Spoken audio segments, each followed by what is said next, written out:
Hi everybody, and welcome back to Nebraska Lands. It is late autumn, and I bought a Tetra.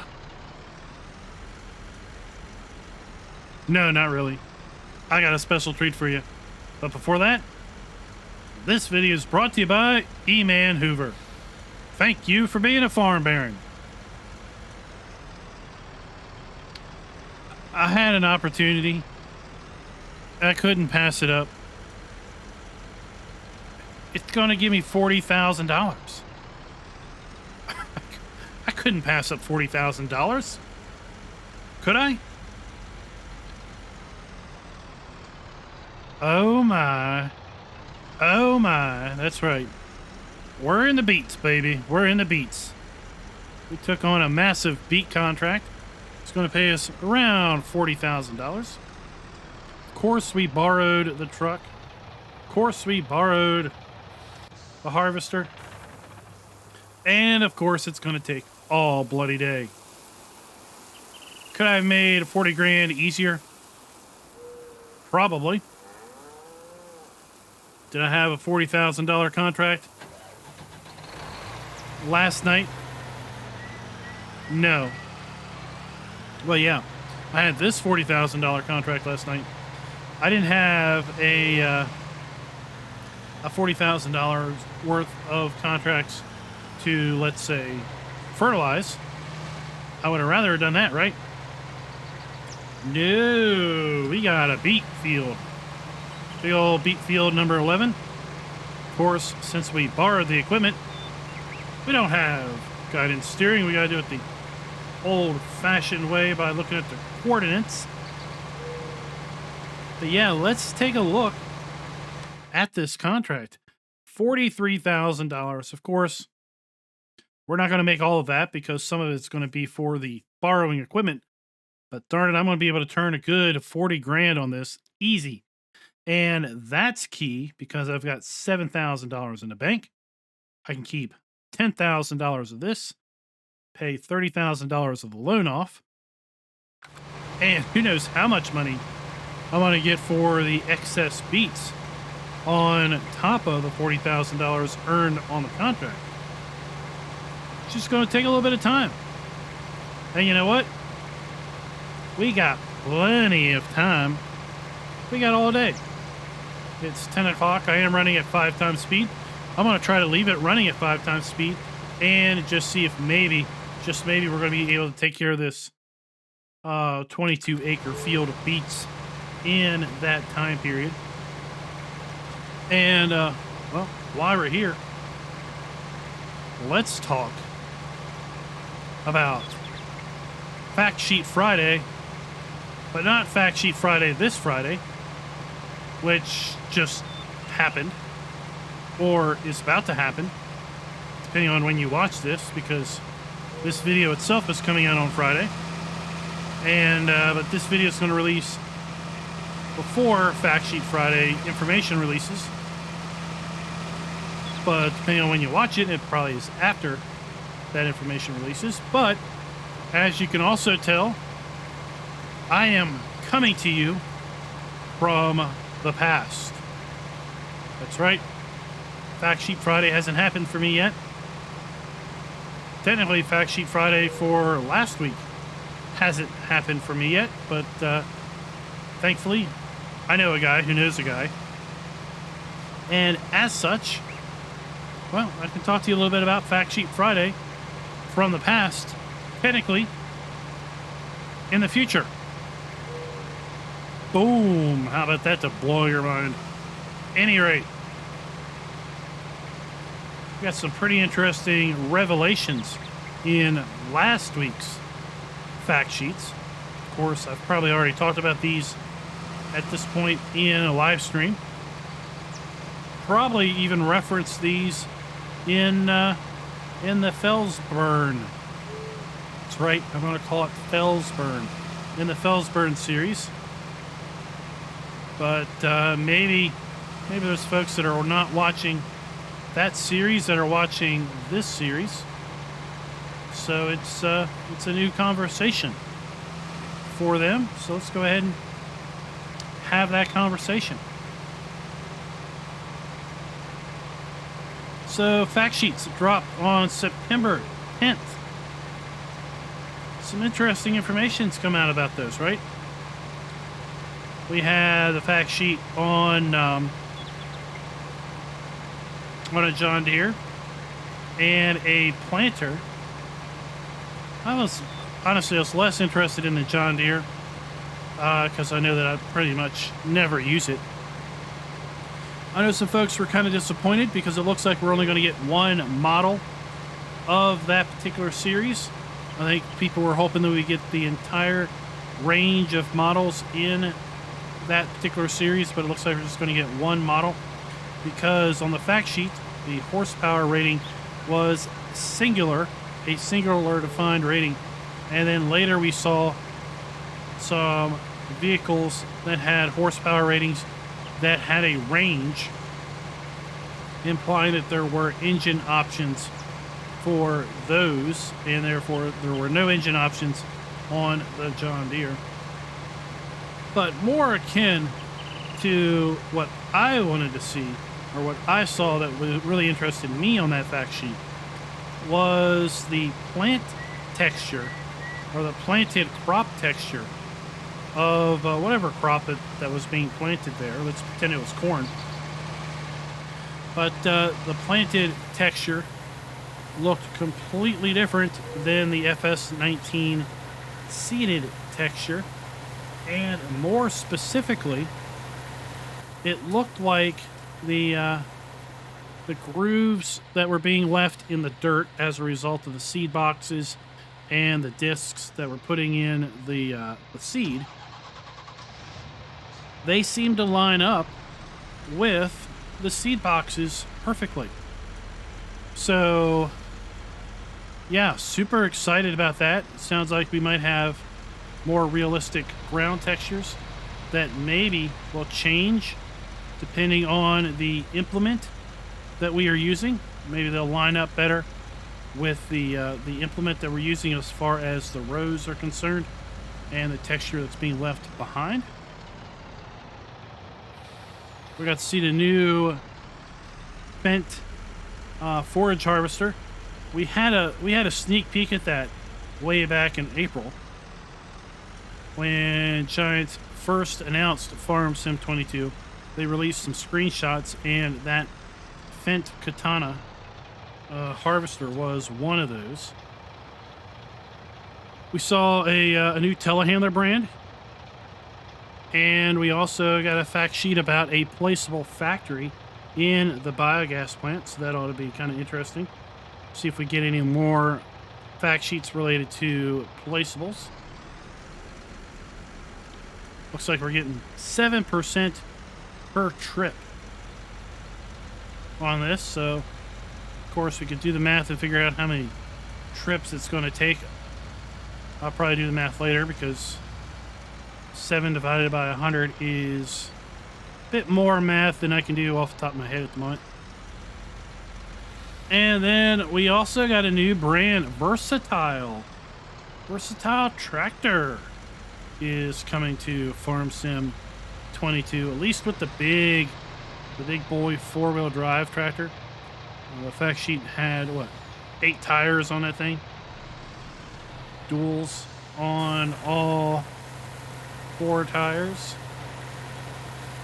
Had a horsepower range.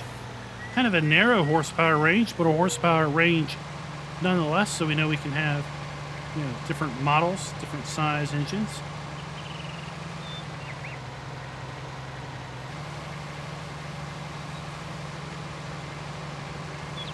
So, curious to hear your all's feedback on those fact sheets.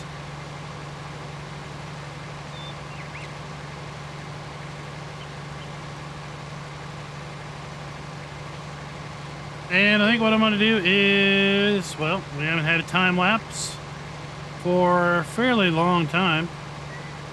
So let's go ahead and break into a time lapse and see if we can hammer this thing out over the next few real life hours and over the next maybe 8 or so in-game hours.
So we've been at it for a little bit of time, and well, we've got, I think, 2 loads of beets left in order to satisfy this contract. And look at how many beets we have left on this field. We're going to have a pretty good bonus payday, I think, if we basically continue to harvest the rest of these beets and sell them directly to the sell point. Now, I believe the other day I mentioned that in this video we were going to talk about a calculator that I made. It is the Farming Simulator 19 versus 22 season clock settings calculator. And what it does is it allows you to plug in a value for a FS19 game clock for one or more of the various seasonal duration options in FS19. So if you play seasons, you know that you have the option of 3-day seasons, like we're doing here on Griffin, Indiana, 6-day seasons, 9-day seasons, 12-day seasons, 15, 18, 21, and then 24-day seasons. So quite the variety there. The significance of the numbers is they're all divisible by 3. So that's where all those numbers come from. And the reason they're divisible by 3 is because there are 3 months in a season and 4 seasons in a year. So it's important that the days be divisible by 3. Also, because there's early, mid, and late seasonal periods. So again, you need to have divisible by 3, so you have a whole number of days basically in each seasonal transition. And what you do is you plug in a clock value. Like, for example, for 3-day seasons, let's say you plug in the value of 5 times speed, 3-day seasons. What it's going to tell you is it's going to basically tell you that you're going to have 14.4 game hours per season. So basically, if you didn't fast forward time, all you did was basically launch the game, put 3-day seasons on, set the clock to 5x, and just let the game run. 14.4 hours later, you would be into summer. And then the last column it tells you is it tells you what the equivalent clock setting in Farm Sim 22 would be, based on the fact that FS22 is going to be hard-coded at basically the equivalent of 3-day seasons. So obviously 3-day seasons in 19 is a direct translation to 3-day seasons in 22.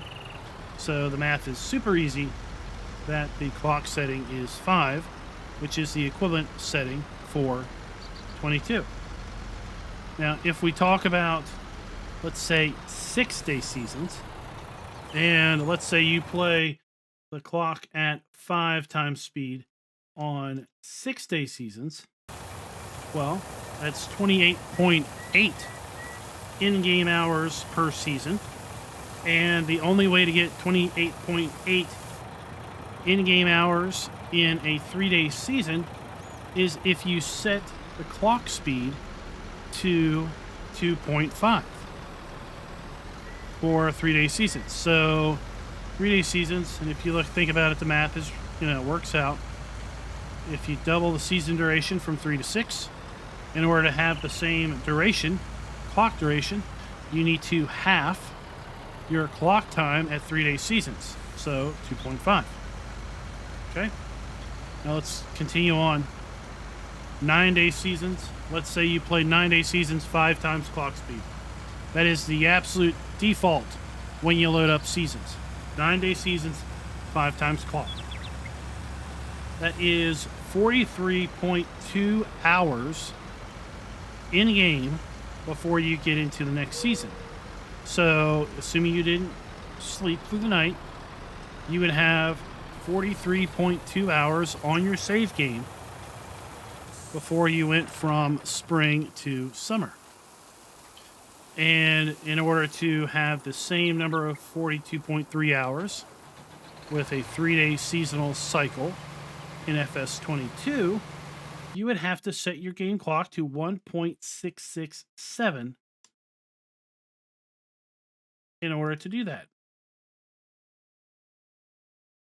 So what we also know is that the various clock speeds, the default clock speeds, are 0.33, 0.5, 1, 2, 3, 5 times, 10 times, 15 times, 30, 60, and 120.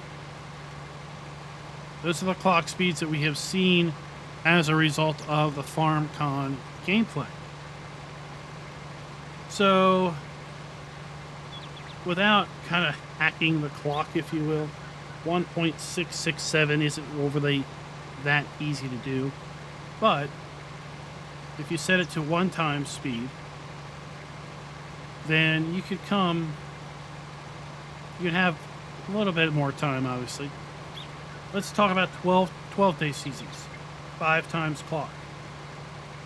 All right, that is 57.6 hours per season. You'd have to set your clock in the 3-day seasons to 1.25, 1.25 times speed.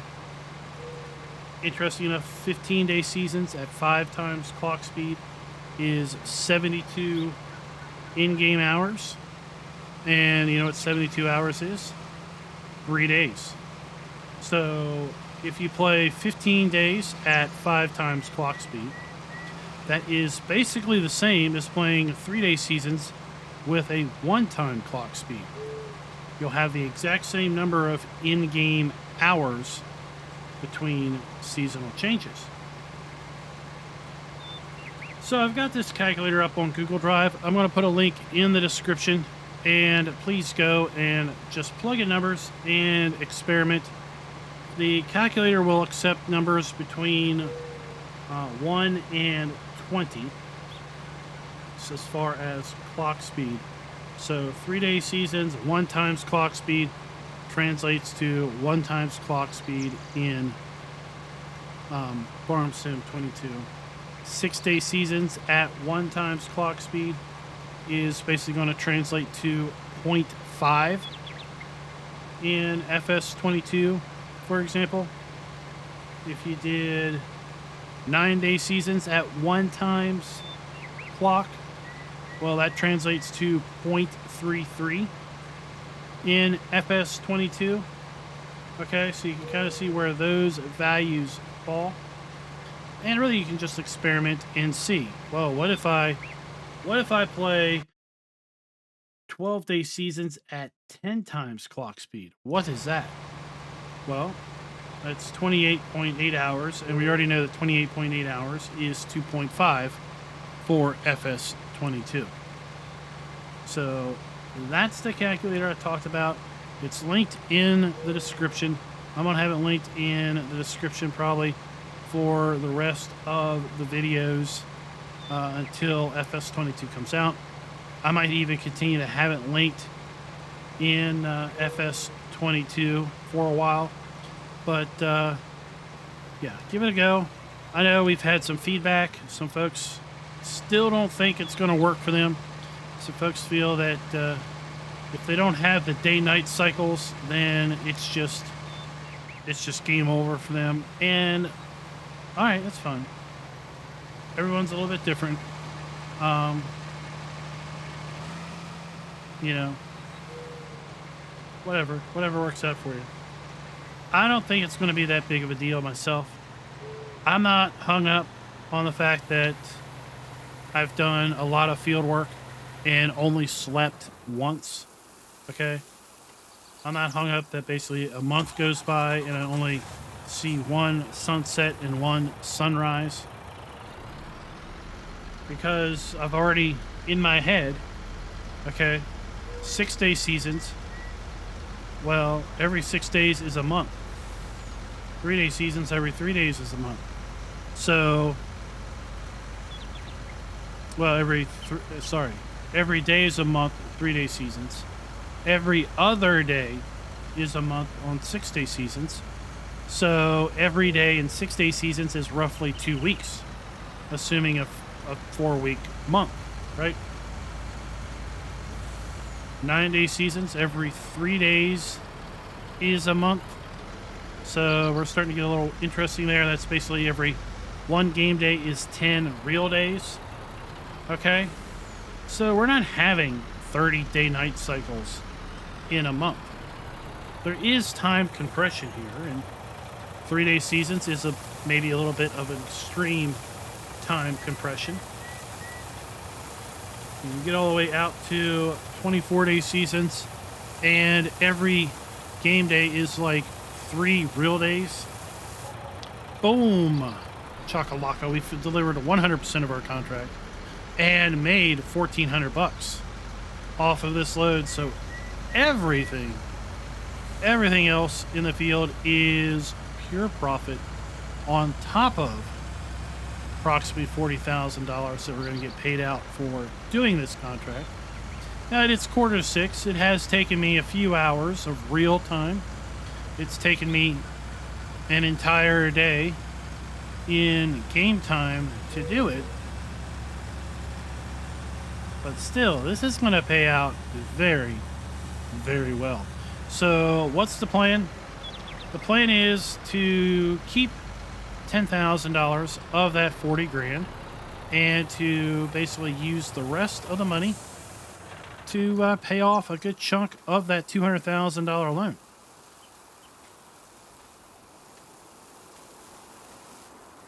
And I think at this point, I'm going to go ahead and say good night, everybody. Good morning, good afternoon, depending on when you watch this particular video. I'm going to head on out and, well, get this field hammered out. And next time we come back together, it will be winter time here in Griffin, Indiana, closing out our 2nd year. And that means we've got 2 more months to go for FS22 launches, 8 more weeks to go until we are done here in Griffin, and 8 weeks till Farm Sim 22 comes out. So until next time, happy farming.